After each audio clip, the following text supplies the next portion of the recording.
Genesis 19, New Living Translation. That evening the two angels came to the entrance of the city of Sodom. Lot was sitting there, and when he saw them, he stood up to meet them. Then he welcomed them and bowed with his face to the ground. "My lords," he said, "come to my home to wash your feet, and be my guests for the night. You may then get up early in the morning and be on your way again." "Oh no," they replied, "we'll just spend the night out here in the city square." But Lot insisted, so at last they went home with him. Lot prepared a feast for them, complete with fresh bread made without yeast, and they ate. But before they retired for the night, all the men of Sodom, young and old, came from all over the city and surrounded the house. They shouted to Lot, "Where are the men who came to spend the night with you?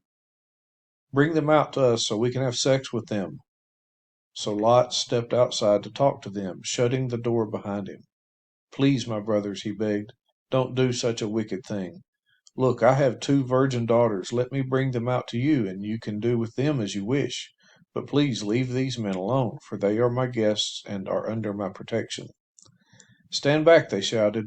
"This fellow came to town as an outsider, and now he's acting like our judge. We'll treat you far worse than those other men." And they lunged towards Lot to break down the door. But the two angels reached out, pulled Lot into the house, and bolted the door. Then they blinded all the men, young and old, who were at the door of the house, so they gave up trying to get inside. Meanwhile, the angels questioned Lot. "Do you have any other relatives here in the city?" they asked.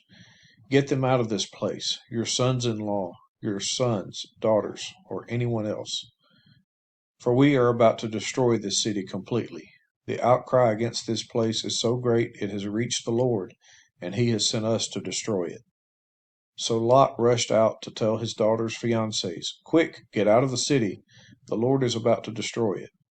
But the young men thought he was only joking. At dawn the next morning, the angels became insistent. "Hurry," they said to Lot, "take your wife and your two daughters who are here. Get out right now, or you will be swept away in the destruction of the city."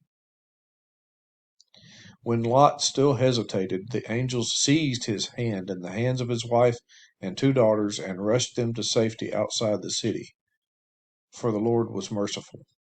When they were safely out of the city, one of the angels ordered, "Run for your lives, and don't look back or stop anywhere in the valley. Escape to the mountains, or you will be swept away." "Oh no, my lord," Lot begged. "You have been so gracious to me and saved my life, and you have shown such great kindness, but I cannot go to the mountains. Disaster would catch up to me there, and I would soon die. See, there is a small village nearby. Please let me go there instead. Don't you see how small it is? Then my life will be saved." "All right," the angel said. "I will grant your request. I will not destroy the little village. But hurry, escape to it, for I can do nothing until you arrive there." This explains why that village was known as Zoar, which means little place. Lot reached the village just as the sun was rising over the horizon. Then the Lord rained down fire and burning sulfur from the sky on Sodom and Gomorrah. He utterly destroyed them, along with the other cities and villages of the plain, wiping out all the people and every bit of vegetation. But Lot's wife looked back as she was following behind him, and she turned into a pillar of salt. Abraham got up early that morning and hurried out to the place where he had stood in the Lord's presence. He looked out across the plain toward Sodom and Gomorrah and watched as columns of smoke rose from the cities like smoke from a furnace. But God had listened to Abraham's request and kept Lot safe, removing him from the disaster that engulfed the cities on the plain. Afterward, Lot left Zoar because he was afraid of the people there, and he went to live in a cave in the mountains with his two daughters. One day, the older daughter said to her sister, "There are no men left anywhere in this entire area, so we can't get married like everyone else, and our father will soon be too old to have children. Come, let's get him drunk with wine, and then we will have sex with him. That way we will preserve our family line through our father." So that night they got him drunk with wine, and the older daughter went in and had intercourse with her father. He was unaware of her lying down or getting up again.